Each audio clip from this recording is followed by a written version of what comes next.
그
하고 늘 나를 푸른 초장 맑은 물가로 인도하시는 나의 선한 목자가 되신다고 고백하는, 진실되게 그렇게 고백하는 이들에게 주님은 오셔서 우리의 마음을 어루만지시고 우리에게 능력을 주시고 우리를 향해서 내가 너를 얼마나 사랑하는지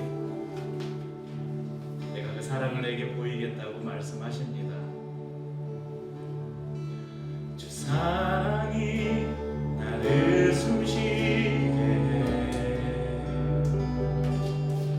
세상 그 어떤 어려움 속에도 주 은혜로 나를 돌보시며 세상 끝날까지 지켜주시네. 주 사랑이 나를 숨쉬게 합니다. 주 사랑이 나를 숨쉬게 해. 세상 그 어떤 어려움 속에도 주 은혜로 나를 돌보시며 세상 끝날까지 지켜주시네. 주님만이 내 아픔 아시며 주님만이 내 맘 어루만지네.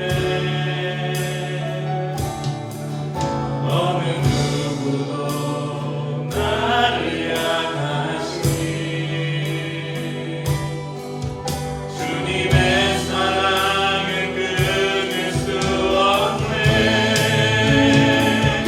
주님만이 내 능력이시며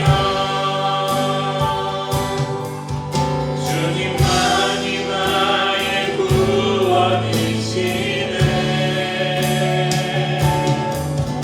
어느 누구도 나를 향하시 주님의 사랑을 끊을 수 없네. 저 사랑이 나를 이끄시네.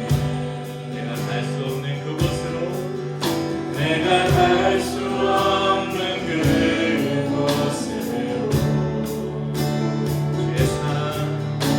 주의 사랑 나를 붙드시며 세상 끝날까지 우리 인도하십니다. 세상 끝날까지 인도하시네. 그 사랑이 우리를 이끌어 가십니다. 그 사랑이 나를 이끌어 내가 어디로 갈지 모르고 내가 갈 수 없는 그곳으로, 내가 갈 수 없는 그곳으로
우리는 구속사를 따라서 구약 성경 속에 감춰진 예수 그리스도의 비밀을 찾는 아주 귀하고 의미 있는 여행을 계속하고 있습니다. 이제 아쉽게도 얼마 남지 않았습니다.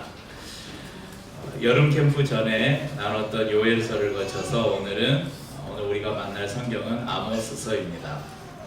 아모스서의 주인공은 누구일까요? 네, 아모스 선지자겠죠. 아모스라는 이름은 짐을 진 자, 무거운 짐을 지고 가는 사람, 이런 의미를 갖고 있습니다. 그의 이름처럼 이 아모스 선지자는 당시 패역한 북이스라엘을 향해서 하나님의 엄중한 심판의 메시지를 그의 어깨에 메고 선포했던 선지자였습니다. 아모스서 1장 1절을 보면, 이제 오늘 저희가 아모스서가 짧으니까 성경 부분을 다른 구절들은 제가 PPT에 보여드릴 텐데 아모스서는 저희가 이렇게 성경을 넘겨가면서 보도록 하겠습니다. 1장 1절을 한번 보십시오. 1장 1절에 보면 아모스의 이 성경을 누가 썼는지를 기록하고 있습니다. 유다 왕 오시아의 시대, 곧 이스라엘 왕 요아스의 아들 여로보암의 시대, 지진 전 2년에 드보아 목자 중 아모스가 이스라엘에 대하여 이상으로 받은 말씀이라. 그러니까 남유다의 왕은 요시아 시대에 북이스라엘의 왕은 여로보암이 다스리던 시대입니다. 그때 아모스가 이스라엘에 대하여, 특히 북이스라엘에 대하여 이상으로 받은 말씀이라. 아모스는 이 정규 신학교육이나 신학교육을 받은 예루살렘의 주류 엘리트 제사장 가문이나 아니면 왕궁의 선지자 이 가문이 아니었습니다. 7장 14절에서 15절을 보겠습니다. 조금 넘겨서 아모스서 7장 14절 15절. 아모스가 아마샤에게 대답하여 이르되 나는 선지자가 아니며 선지자의 아들도 아니라 나는 목자요 뽕나무를 재배하는 자로서 양떼를 따를 때에 여호와께서 나를 데려다가 여호와께서 내게 이르시기를 가서 내 백성 이스라엘에게 예언하라 하셨나니.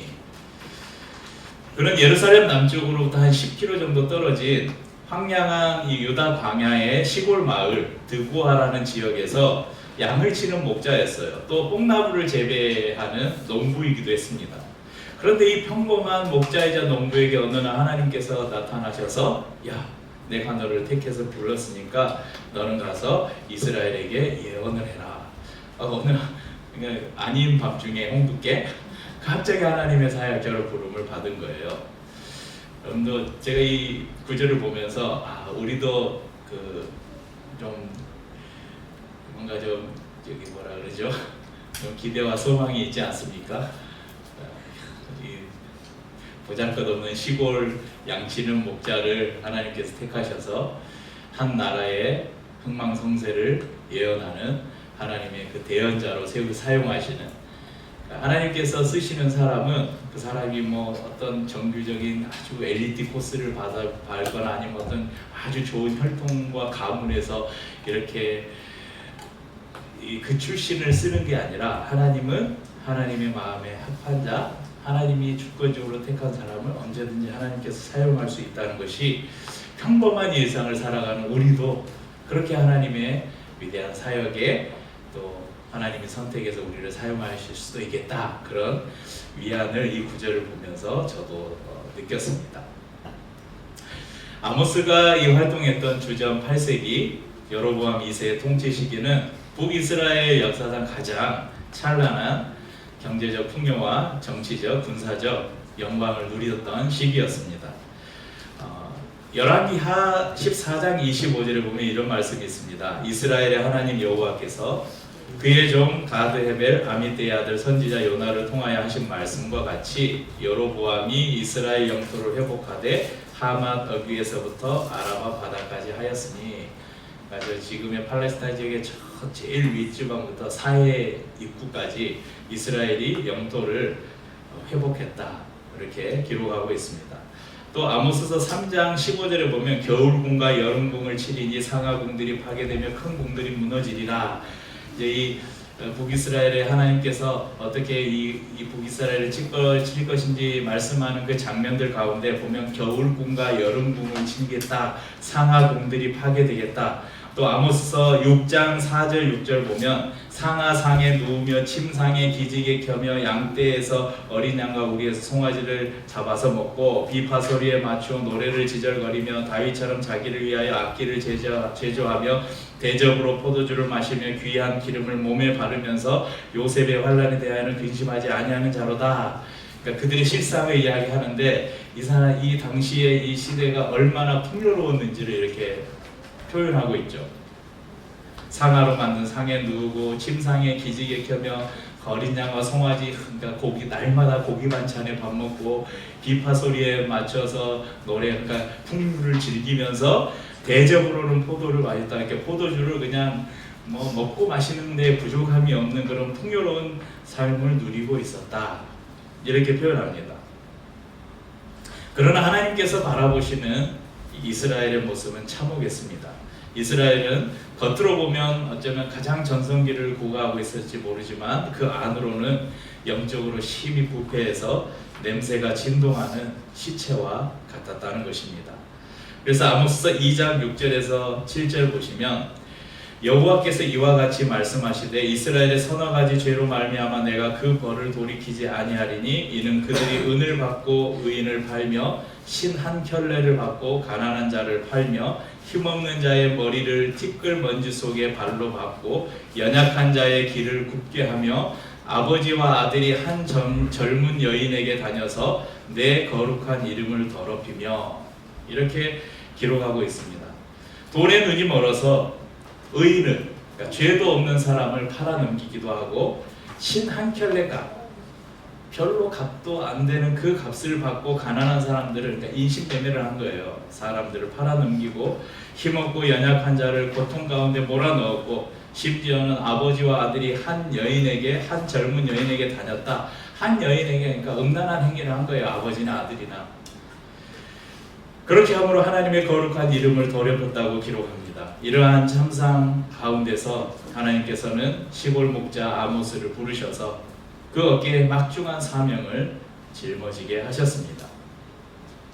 아모스의 구조를 짧게 말씀드리면 1장에서 2장에는 이 이스라엘의 주변국들, 그러니까 아람, 가사, 두로, 에돔 등의 죄악을 지적하면서 하나님께서 그들을 심판하시겠다. 먼저 주변국들의 죄상을 밝히고 그들을 심판하겠다 해요. 그런데 그 다음에 뭐가 나오냐면 이 주변국들의 이 죄를 내가 심판할 건데 이들에 비해서 너희들은 더 심하다. 북이스라엘 너희들은 주변국들보다 더 심하다. 그래서 내가 너희를 심판하겠다. 이렇게 말씀하시는 심판의 선포가 1, 2장에서 기록되어 있고 3장에서 6장까지는 이스라엘의 죄를 이제 낱낱이 고발하고 있습니다. 종교적 형식주의에 빠졌고 사회적 불의를 행하고 사치와 방탕을 일삼았던 이스라엘 백성들을 고발하면서 여호와를 찾고 공의를 행하라 이렇게 요구하고 있습니다.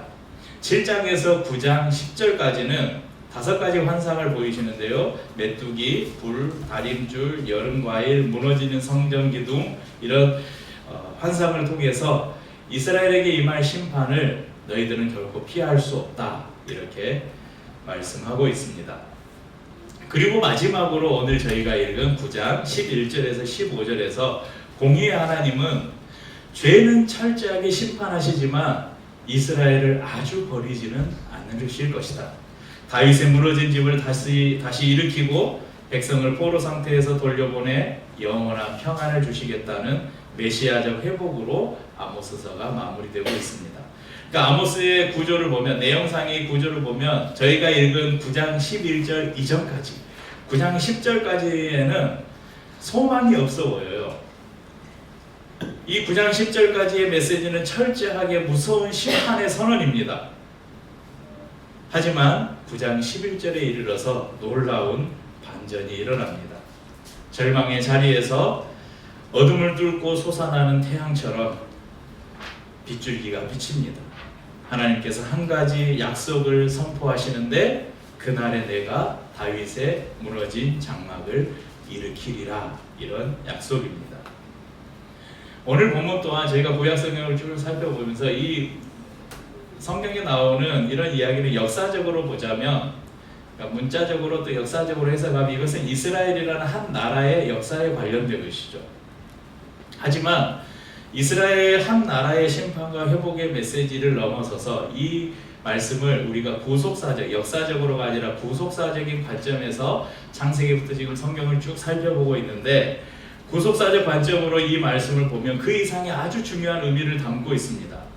완벽하게 무너져 내린 인류를 구원하시기 위해 참된 왕이자 성전이신 예수 그리스도를 이 땅에 보내시겠다는 하나님의 선포, 복음의 선포가 바로 오늘 이 아모스서 안에도 담겨 있습니다. 그래서 오늘 저희가 이 9장 11절에서 15절 말씀을 통해서 아모스서 전체 안에 감춰 놓으신 하나님의 놀라운 계획, 십자가의 죽으심과 부활을 통해서 무너진 장막을 다시 일으키시고 모든 열방을 하나님의 나라로 부르실 예수 그리스도의 구원 사역이 어떻게 담겨 있는지 살펴보겠습니다. 첫 번째는 이 말씀 안에는 참된 왕이자 성전이신 예수 그리스도를 우리에게 보여줍니다. 11절 뭐라고 말씀합니까? 11절 다시 한번 읽죠. 그날에 9장 11절입니다. 그날에 내가 다윗의 무너진 장막을 일으키고 그것들의 틈을 막으며 그 허물어진 것을 일으켜서 옛적과 같이 세우고. 그러니까 아모스 선지자가 하나님께서 다시 회복시킬 그것이 뭐냐면, 여러분 성전 중에 가장 화려했던 성전이 무슨 성전입니까? 솔로몬 성전이죠. 솔로몬 성전을 다시 회복하거나 아니면 가장 강력한 통일 왕국을 이뤘던, 비록 이 솔로몬의 성전만큼 화려하지 않았지만 어쩌면 상징적으로 가장 그 강력한 왕권을 상징하는 다윗 왕궁을 말씀하신 것이 아니라 무너진 장막을 다시 일으키겠다, 아주 초라한 단어를 사용하고 있습니다. 이 장막이 뭡니까? 비바람이 불면 넘어지는 천막을 말하는 거예요. 천막을 장막이라고 합니다. 그러면 다윗 왕조는 한때 블레셋, 모압, 암몬, 에돔, 아람 이 주변의 여러 나라들을 연달아 정복하면서 남쪽의 애굽 시내부터 북쪽의 유프라테스강 근처까지 아주 거대한 영토를 만들었던 그런 왕조였습니다. 주변의 여러 나라들로부터 많은 조공을 받던 위대한 나라였지만, 다윗의 뒤를 이은 솔로몬 시대부터 이제 이 점점 쇠퇴하기 시작합니다. 하나님을 떠나서 우상을 숭배하고 하나님의 공의를 무시하는 등 한순간에 주저앉은, 그냥 바람 태풍이 한번 불어서 그냥 확 무너져버린 이 텐트처럼 그런 무너진 장막, 오늘 성경의 표현대로 하면 그런 신세가 되어버렸습니다. 오늘 우리는 이 무너진 장막을 이스라엘이라는 한 국가의 몰락으로만 볼 것이 아니라, 이 무너진 장막은 첫 번째 아담, 에덴 동산에서 하나님과 함께 교제했던 첫 번째 아담이 하나님의 영광을 잃어버리고 완전히 타락하여 무너져버린 인류 전체, 그러니까 그 안에는 저와 여러분도 포함이 되겠죠. 인류 전체의 영적 상태를 예표하는 것이 바로 무너진 장막입니다. 그래서 사도 바울은 로마서에서 인간이 얼마나 절망적인 상태인가를 이렇게 증언합니다. 로마서 3장 10절 11절 읽어보죠. 기록된 바 의인은 없나니 하나도 없으며 3장 23절에서는 모든 사람의 죄를 범하였음에 하나님의 영광에 이르지 못하더니. 인간의 죄는 하나님과의 언약을 파기했습니다. 하나님이 거하시는 거룩한 성전인 우리를, 의 인간의 마음을 폐허로 만들어 버렸습니다. 그래서 예레미야 선지자는 예레미야서 17장 9절에 이렇게 고발합니다. 만물보다 거짓되고 심히 부패한 것은 마음이라 누가 능히 이를 알리오마는. 완전히 타락한 인간은 스스로의 힘으로는 이 무너진 장막을 단 한 줌도 다시 일으켜 세울 수 없습니다. 그렇게 하나님께서 이렇게 말씀하십니다. 오늘 아모스서 9장 11절을 화면을 보고 다시 한번 읽어보십시오. 그날에 내가 다윗의 무너진 장막을 일으키고 틈을 막으며 그 허물어진 것을 일으켜서 옛적과 같이 세우고. 자, 진하게 노란색으로 한 글씨만 읽어보세요. 내가 일으키고.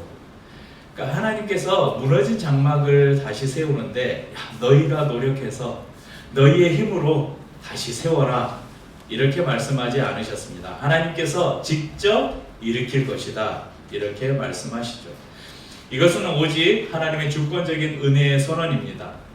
인간의 죄로 말미암아서 완전히 망가뜨려 놓은, 완전히 깨뜨려 버린 이 언약의 폐허 위에 하나님께서 당신의 강권적인 손길로 은혜를 주시고 다시 이 언약을 회복시키겠다, 이런 신실한 구속사적 약속의 표현이 바로 내가 일으키고, 이 말씀입니다.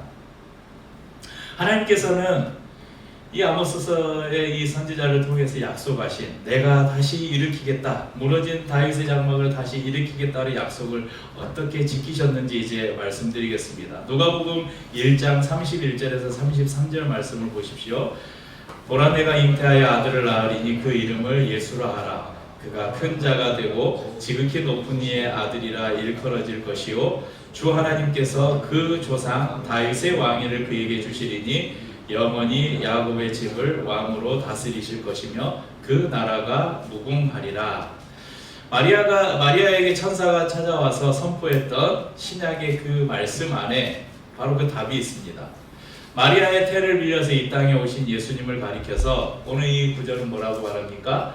다윗의 왕위를 그에게 주시겠다. 영원히 야곱의 집, 곧 이스라엘의 왕이 되어서 다시 다스릴 것이다, 이렇게 예언을 했고 그대로 이루어졌습니다.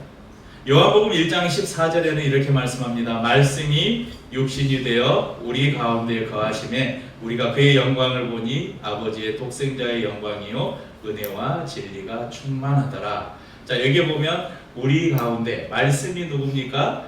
예수 그리스도, 진리이신 예수 그리스도가 육신이 되어 인카네이션, 성육신 하셨죠. 육신을 입고 이 땅에 오셔서 우리 가운데 거하심에, 이 거하심이라는 밑에 써놨죠. 헬라 단어 스케노는 장막을 치다, 이런 말입니다. 그러니까 집을 짓고 같이 산다, 이게 거하심에 이런 뜻입니다. 말씀이신 예수님께서 육신을 입고 이 땅에 오셔서 우리 가운데 함께 하시는데 장막을 치고 함께 사시겠다. 바로 십자가에서 자신의 육체를 허무심으로 아모스 선지자를 통해서 예언한 무너진 다윗의 장막을 다시 세우겠다는 그 약속을 예수님께서 실현하신 것입니다. 예수님은 스스로 낮고 천한 장막이 되셔서 이 땅에 오셨고 십자가에서 자신의 육체를 허무셨습니다. 요한복음 2장 19절과 21절 같이 읽죠. 예수께서 대답하여 이르시되 너희가 이 성전을 헐라 내가 사흘 동안에 일으키리라. 그러나 예수는 성전된 자기 육체를 가리켜 말씀하신 것이라. 예수님은 십자가에서 피 흘려 죽으심으로 하나님과 우리 사이를 가로막고 있던 죄의 담을 허무셨습니다. 그래서 히브리서 기자는 이 신비를 이렇게 고백합니다. 히브리서 10장 20절, 그 길은 우리를 위하여 휘장 가운데로 열어놓으신 새로운 살 길이요 휘장은 곧 그의 육체니라. 제가 전에 종종 말씀드렸잖아요. 성전이 어떻게 이렇게 발전해 왔는지. 최초의 성전인 에덴 동산에서부터 성전이 쭉 발전했는데 그 사이에 뭐가 있었어요? 다윗의 이 회막이 있었어요. 솔로몬 성전이 건축되기 이전까지 이 하나님의 복궤는 다윗이 만들어 놓은 회막 안에 있었거든요. 그러니까 이 천막이에요. 이걸 다윗의 장막이라고 그래요. 그러니까 이것이 어디까지 발전했어요? 바로 예수 그리스도에게까지 왔다는 것입니다. 하나님께서 그러니까 다윗의 장막이라는 것은 모든 무너진 성전, 이전에 있었던 완벽하지 않은 성전을 예표하는 것이죠. 대표격입니다. 그것을 누가 완벽하게 다시 세우셨어요? 예수 그리스도께서. 바로 그분이 십자가에서 자신을 들이심으로 휘장 가운데로, 휘장이 뭡니까? 지성소와 성소를 가리고 있던 그 휘장을 찢어버리시고 누구는 이제 하나님께로 나아갈 수 있는 그 자체가 바로 성전을 말하는 것입니다. 완벽한 성전을 완성하셨습니다. 두 번째, 이 말씀 속에서 우리가 알 수 있는 것은 바로 하나님의 교회가 어떻게 확장되었는지, 교회의 확장을 우리가 볼 수 있습니다. 여러분 9장 12절 말씀을 보십시오. 그들이 에돔의 남은 자와 내 이름으로 일컫는 만국을 기업으로 얻게 하리라. 이 일을 행하시는 여호와의 말씀이니라.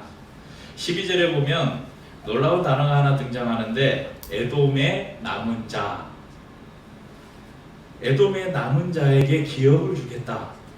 여러분 에돔이 누군지 아십니까? 에돔은 에서의 후손이에요. 에서의 후손을 에돔 족속이라고 합니다. 이 팥죽 한 그릇에 장자권을 팔았던 야곱의 형이 에서죠. 어쩌면 이스라엘, 그러니까 야곱의 후손이 이스라엘과 가장 가까운 관계이면서도 구약 역사의 내내 이스라엘 백성들을 괴롭혔던 원수 같은 민족이 바로 에돔 족속입니다. 아모스서, 이제 우리가 아모스서 다음 성경이 뭔지 살짝 넘겨보세요. 오바댜서가 나오는데, 오바댜서 전체의 내용이 바로 이 에돔 족속을 향한 하나님의 심판의 메시지입니다. 그를 이 오바댜라는 한 성경을 통해서 에돔 전체의 교만과 심판을 다룰 만큼 이 에돔 족속은 하나님의 공동체, 하나님의 백성 가운데 들어올 수 없는 저주받은 이방 민족의 대표가 바로 이 에돔 족속이었어요. 그런데 하나님은 무너진 장막이 다시 세워질 때 그 장막 아래로 들어오게 될 사람들이 바로 다름 아닌 에돔의 남은 자라고 말합니다. 또 내 이름으로 일컫는 만국이 그 장막 아래에 들어올 것이다. 원수였던 자들이 하나님의 백성이 되고 모든 열방이 하나님의 나라를 기업으로 함께 누리는 놀라운 역사의 반전이 다름 아닌 다윗의 장막을 다시 세우실 예수 그리스도를 통해서 이루어질 것을 이 말씀이 우리에게 가르쳐주고 있습니다. 이와 같은 이 구절을 왜 어떻게 이렇게 해석할 수 있습니까? 할 때 이건 뭘로 증명을 해야 돼요? 신약 성경으로 구약을 증명해야 되잖아요. 한번 보겠습니다.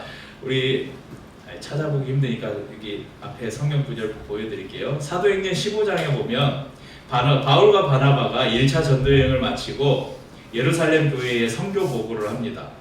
많은 이방인들이 예수 그리스도를 믿고 주님께 돌아왔다는 보고를 해요. 예루살렘 공회에서는 이방인들이 구원을 얻기 위해서 할례를 받아야 되는가?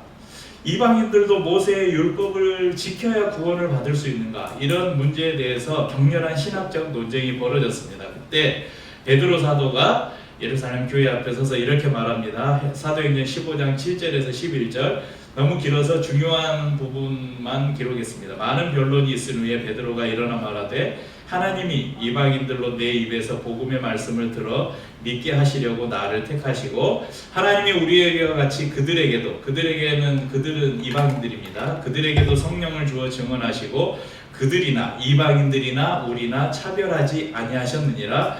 우리는, 그러니까 유대인들을 말하는 거예요. 유대인들이나 그들 이방인이나 동일하게 예수의 은혜로 구원받은 줄을 우리가 믿노라. 이렇게 베드로가 이야기합니다. 베드로가 이 말을 한 이후에 바나바와 바울이 하나님께서 이방인 중에서 어떤 기적과 표적들을 행하셨는지 설명합니다. 베드로와 바나바와 바울의 이런 보고가 다 끝난 다음에 주의 형제이자 예수님의 형제인 야고보 사도 말고요, 주의 형제이자 예루살렘 교회의 수장이었던 야고보가 일어나서 회의를 정리하면서 이렇게 말해요. 사도행전 15장 16절에서 18절입니다. 우리 같이 읽죠. 이 말씀은, 이후에 내가 돌아와서 다윗의 모든 또 그 허물어진 것을 다시 지어 일으키리니 이는 그 남은 사람들과 내 이름으로 일컬음을 받는 모든 이방인들로 주를 찾게 하려 함이라 하셨으니, 즉 예로부터 이것을 알게 하시는 주의 말씀이라 함과 같으니라. 여러분, 이 말씀은 아모스서의 말씀이 아니에요. 어디예요? 사도행전 15장 말씀이에요. 근데 어디서 본 말씀 아닙니까? 조금 전에 저희가 읽었던 말씀이잖아요. 아모스서 9장 12절의 말씀입니다. 9장 11절부터의 말씀. 그러니까 야고보는 아모스서의 말씀을 인용하면서 이방인들이 구원을 얻는 것은 하나님께서 아모스 선지자를 통해서 이미 예언해 놓은 일이다. 그것이 지금 우리 눈앞에 이루어지고 있다. 이렇게 말씀하면서 이어지는 19절에서 뭐라고 말하냐면 19절은 없어요. 이방인 중에서 하나님께로 돌아오는 자들을 괴롭게 하지 말라. 이렇게 권고합니다. 야고보는 아모스의 예언이 바로 예수 그리스도의 십자가 복음을 통해서 성취되었기 때문에 이방인들이 할례나 율법에 멍이 없이 오직 예수를 믿는 믿음으로 하나님 나라의 백성이 되었다. 이렇게 정리하고 있는 것입니다. 바울도 역시 에베소 교회에 보내는 편지에서 이 사실을 증명하고 있습니다. 에베소서 2장 14절 16절 그는 우리의 화평이신지라 둘로 하나를 만드사 원수된 것 곧 중간에 막힌 담을 자기 육체로 하시고 또 십자가로 이 둘을 한 몸으로 하나님과 화목하게 하려 하심이라. 원수된 것을 십자가로 소멸하시고, 여기에 보면 둘로 하나를 만들었다. 둘이 뭐냐면 유대인과 이방인이에요. 이 둘을 한 몸으로 만드셨다. 유대인과 이방인이 뭘로 하나가 됐어요? 막힌 담을 자기 육체로 하셨다. 예수님께서 십자가에서 자기 육체를 들이심으로 이방인과 유대인이 하나가 되었다. 곧 하나님의 공동체가 이스라엘이라는 유대라는 한 민족에서 모든 교회로 확장되었다. 이렇게 말씀하고 있습니다. 에베소서 3장 6절에도 이렇게 말씀해요. 이는 이방인들이 복음으로 말미암아 그리스도 예수 안에서 함께 상속자가 되고 함께 지체가 되고 함께 약속에 참여하는 자가 됨이라. 성경은 교회를 이스라엘, 특별히 유대인이라는 한 민족 공동체의 대체물로 말하지 않습니다. 여러분, 구약의 이스라엘이 교회가 되었다 이렇게 이해를 하면 안 돼요. 구약의 이스라엘 공동체가 교회로 대체된 것이 아니라 하나님께서는 예수 그리스도를 통해서 새로운 하나님의 공동체를 만드신 것이에요. 바로 이 우주적 하나님의 백성의 공동체를 만드셨습니다. 오늘 이 동방에 이름 없는 작은 나라였던 이 대한민국에 살아가는 저와 여러분이, 여러분 오늘날은 이 대한민국이 BTS 하면 모든 사람들이 다 알고, 오늘 아침에도 손흥민이 축구를 했는데 손흥민 대한민국 축구 선수, 많은 사람들이 손흥민을 알고, 또 뭐가 있죠? 이 반도체, 삼성, SK 하이닉스 하면 요즘에 이제 또 AI 때문에 막 얼마나 세계에서 한국이 주목받습니까? 그런데 여러분, 우리나라에 복음이 들어올 시기에 뭐 별로 얼마 되지도 않아 약 200여 년 전에는 대한민국이라는 나라가 어디에 붙어있는지도 몰랐어요. 뭐 200년 전까지 가지 말고 한 50년 전에만 해도 세계에 이렇게 여행하는 사람들이 한국 아냐 그러면 거기가 어디냐고, 일본은 알아도 한국을 아는 사람은 없었어요. 그러니까 옛날에 우리의 복음이 들어왔을 때 이 동방에 이름 없는 이 나라에까지 하나님의 복음이 들어와서, 여러분이 지금 저와 여러분이 하나님을 아버지라고 부르면서 우주적인 교회의 한 일원이 되어서 지금 하나님을 예배하는 이 놀라운 사건, 이 사건이 바로 오늘 이 구약 성경의 아모스 선지자가 예언했던 모든 나라가 하나님의 무너진 장막이 다시 세워질 때 그 장막 아래 들어와서 그 하나님의 나라를 유업으로 기업으로 받을 것이라는 그 예언의 성취, 그 성취의 증거가 바로 저와 여러분들입니다. 세 번째, 이 말씀 속에는 장차 완성될 하나님의 나라를 우리에게 보여줍니다. 13절 아모스서 9절 13절 15절에 보면 이런 말씀이 있어요. 보라, 날이 이르지라 파종하는 자가 곡식 추수하는 자의 뒤를 이으며 포도를 밟는 자가 씨 뿌리는 자의 뒤를 이으며 산들은 단 포도주를 흘리며 작은 산들은 녹으리라. 이 말이 뭐냐면 파종하는 자가 곡식 추수하는 자의 뒤를 잇는다. 그러니까 추수가 끝나자마자 또 파종을 한다는 거예요. 포도를 밟는 자가 이제 포도를 수확을 해서 이제 밟아서 포도주를 만들잖아요. 포도를 밟는 자가 씨 뿌리는 자의 뒤를 잇는다. 그러니까 씨를 뿌리자마자 수확을 한다는 거예요. 그러니까 이게 이 말씀이 뭘 상징하냐면 그렇게 풍요롭다는 거예요. 모든 것들이 풍요로운 시대가 올 것이다. 내가 내 백성 이스라엘에 사로잡힌 것을 돌이키리니 그들이 황폐한 성읍을 건축하여 거주하며 포도원들을 가꾸고 그 포도주를 마시며 과원들을 만들고 그 열매를 먹으리라. 내가 그들을 그들의 땅에 심으리니 그들이 내가 준 땅에서 다시 뽑히지 아니하리라. 내 하나님 여호와의 말씀이니라.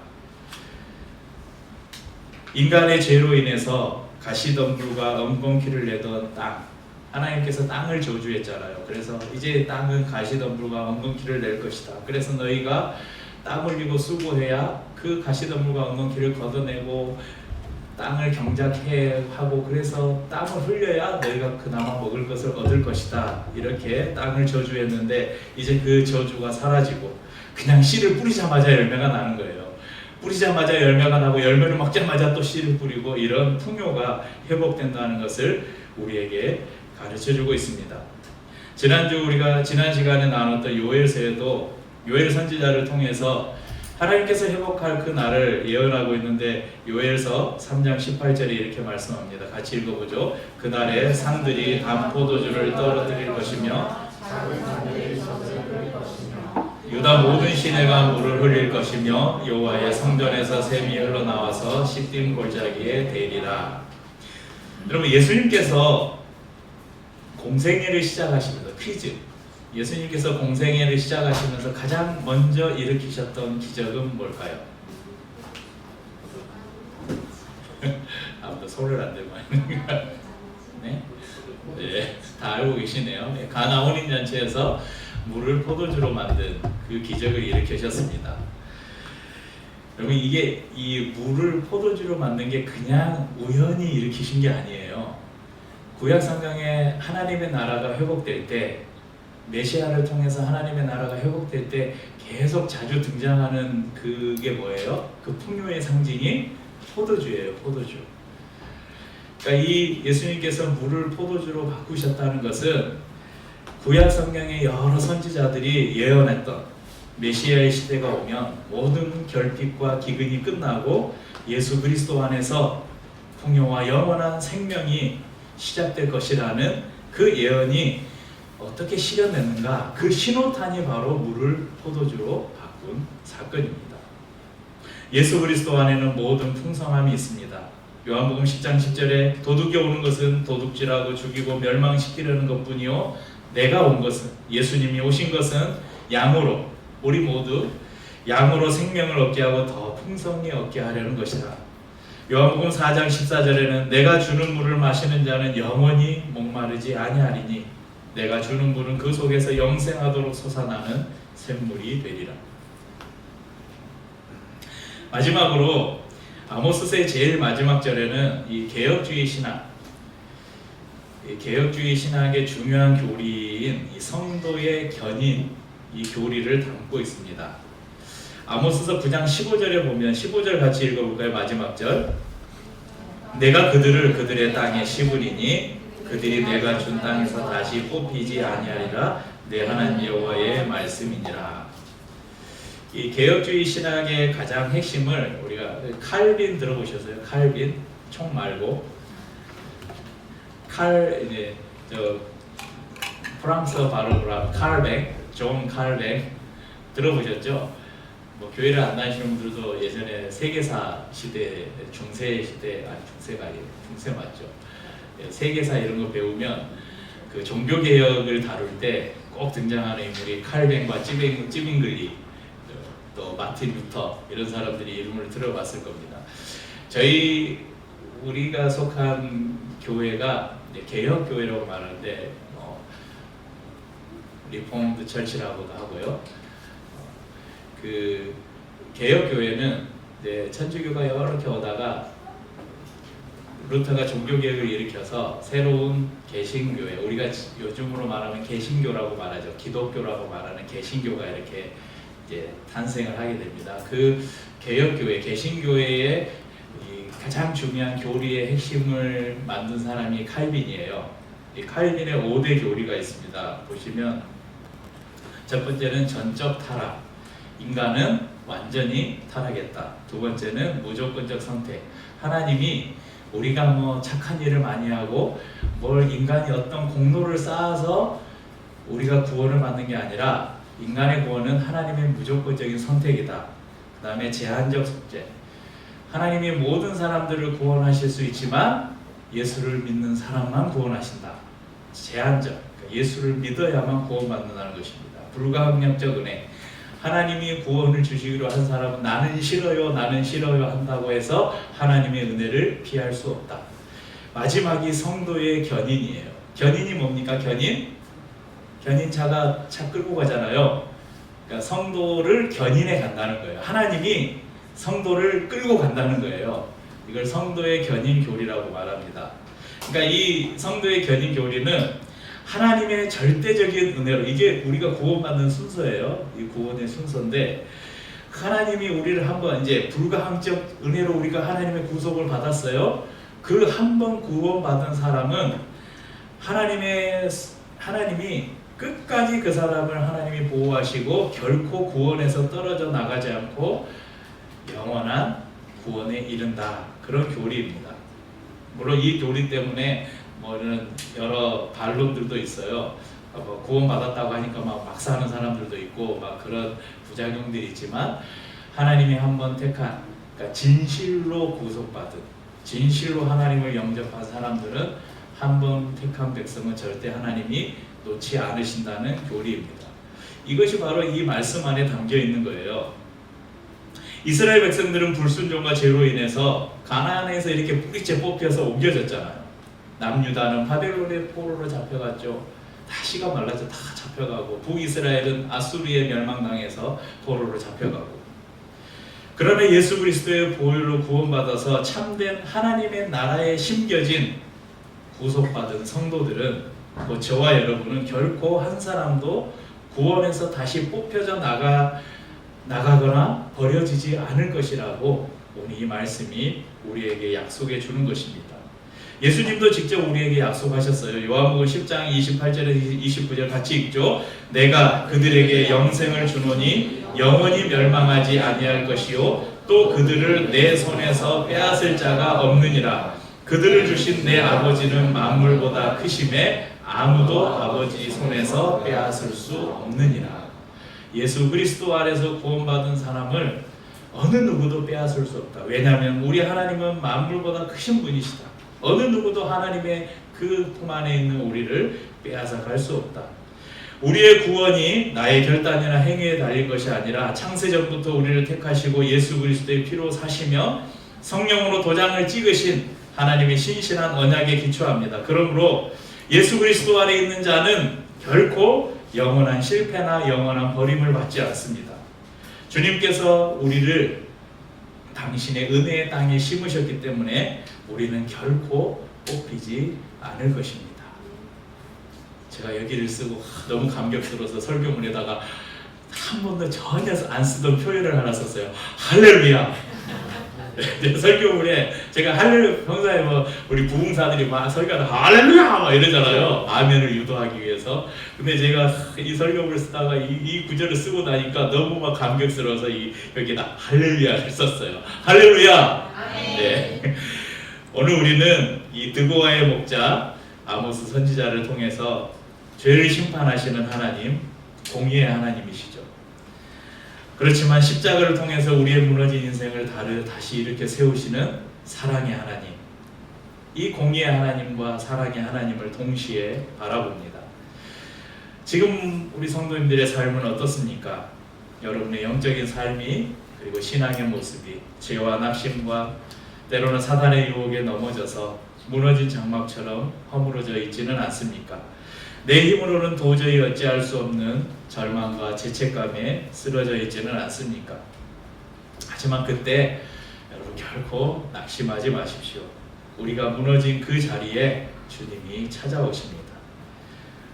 우리 교회가 이렇게 매달 커피를 보내드리는 제주도의 우리 김명식, 유명한 CCM 사역자인 김명식 우리 형님이 계시는데, 그분의 노래 중에 이런 노래가 있습니다. 내가 쓰러진 그곳에서 주는 나를 강하게 하리. 나는 다시 일어나겠네. 주는 결코 나를 포기하시지 않으리. 내가 쓰러진 그곳에서 주님은 나를 강하게 하실 것이다. 그렇게 나는 다시 일어날 것이다. 주님은 결코 나를 포기하지 않으시는 분이시다. 여러분이 쓰러질 때 너무 낙심하지 마십시오. 거기에서 하나님의 은혜가 시작됩니다. 또한 나는 그렇게 쉽게 쓰러지지 않아. 나는 지금 충만한 은혜 가운데 있어. 이렇게 사시는 분, 우리 모든 기리의교회 성도님들이 그렇게 사시기를 저는 예수님의 이름으로 축복합니다. 날마다 하나님의 깊은 은혜 안에 정말 하루하루가 감사하고 기쁜 그런 삶을 살기를 바랍니다. 그런데 그런 삶을 살고 계시다면 이제 우리는 무너진 세상을 향해서, 우리의 이웃을 향해서 십자가의 공의와 사랑을 흘러보내는 삶을 살아야 합니다. 여러분, 우리가 아모스서 9장 10절에서 15절 이 구속사회적인 관점에서 이 말씀을 살피기 위해서 이 구절을 택했지만, 아모스서에서 가장 핵심 구절이 어디냐면 5장 24절이에요. 한번 찾아서 읽어볼까요? 아모스서 5장 24절.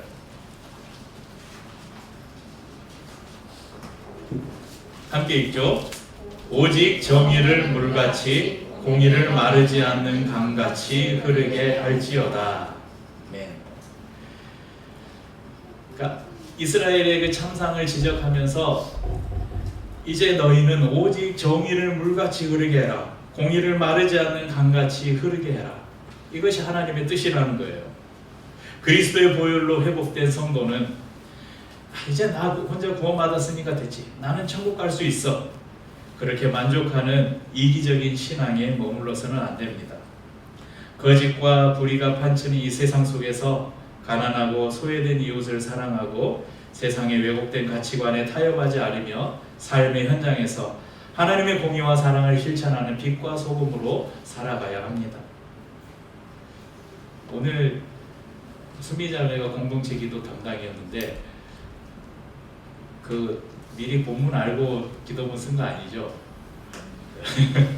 오늘 우리 기도했던 두 번째 기도 제목이 아모스서의 핵심이에요. 이 하나님의 정의와 공의가 회복되는 것을 요구하시는. 그래서 이 하나님이 또 우리 안에서 성령을 통해서 이렇게 역사하는구나 그런 걸 느꼈습니다. 주중에는 우리 누군지는 안 밝히고 밝혀야 되겠나? 우리 장집사님이 그 어린이집에 그 같이 다니는 그 주원이 친구의 가족이 화재를 입어서 집이 거의 타버렸대요. 그래서 교회가 좀 도울 수 있는 방법이 없을까요? 하면서 그렇게 저에게 연락을 해왔어요. 그런 이야기를 들으면서 우리 성도들이 그래도 다른 사람의 아픔에 공감하고 어떻게 하면 그 아픔을 같이 짊어질 수 있을까 고민하는구나, 그런 마음이 들어서 감사했고, 또 우리 자기가 밝혔으니까 윤서가 단톡방에 이렇게 같이 CCC 사역하는 순장님의 어머니가 암이어서 윤서의 순장. 네. 그래서 여러분들 좀 아셔야 될 게, 제가 다음에 기도에 대해서 혹시 말씀을 나눌 기회가 있으면 더 자세하게 말씀을 드리겠지만, 누군가에게 기도를 부탁한다는 것은요, 첫째는 뭐냐면 기도의 힘을 믿는 사람이에요. 두 번째는 그 기도해줄 사람들을 신뢰한다는 표시예요. 그래서 저는 여러분들이 아주 사소한 문제라도 뭔가를 결정해야 되거나 아니면 어떤 내 문제뿐만 아니라 다른 사람의 문제, 아픔들이 있을 때 저는 우리 단톡방을 통해서나 아니면 개인적으로나 여러분 적극적으로 기도를 요청했으면 좋겠어요. 여러분, 내가 기도하는데 하나님이 안 들어주시겠지 하는 사람이 기도 부탁하겠어요? 절대 안 해요. 어떻게 해서든 내 힘으로 이걸 해결하려고 하지. 기도 요청 안 합니다. 왜냐하면 기도를 신뢰하지 않으니까. 그러니까 무슨 문제가 있는데도 기도하지 않고, 기도하지 않는 것보다 더 심한 건 뭐냐면 기도 부탁도 하지 않아요. 막 뭐가 힘들고 막 문제가 있을 때는 내가 기도하기 힘들거든요. 그럴 때는 다른 사람에게 기도를 요청해야 돼요. 근데 기도를 요청하지 않아요. 왜? 기도해봤자 무슨 일이 일어나려고? 그러니까 다른 사람에게 기도를 부탁한다는 것은 내가 기도의 힘을 신뢰한다는 증거고요. 윤서가 우리 단톡방에 자기의 문제가 아니라 다른 사람의 문제를 기도해달라고 올렸던 거는, 내가 이 기도를 올리면 최소한 모두는 아니더라도 우리 성도 중에 몇 분은 진실된 마음으로 기도해 줄 것이라는 믿음이 있으니까 올렸지. 그런 믿음이, 공동체를 향한 신뢰가 있어야 기도를 부탁하는 거예요. 그래서 우리 성도님들이 적극적으로 이렇게 여러분의 기도는요, 제일 응답 잘 받는 기도는 여러분의 문제를 절대 여러분이 기도하면 하나님이 별로 잘 안 들어주셔요. 왜냐하면 나를 위해서 기도할 때는 대부분 욕심이 많거든요. 솔직히 사심이 많이 들어가 있어요. 그래서 하나님이 잘 안 들어주셔. 근데 타인을 위해 기도하는 것은 솔직히 사심이 없잖아요. 진짜 그 사람을 위해서 기도하잖아요.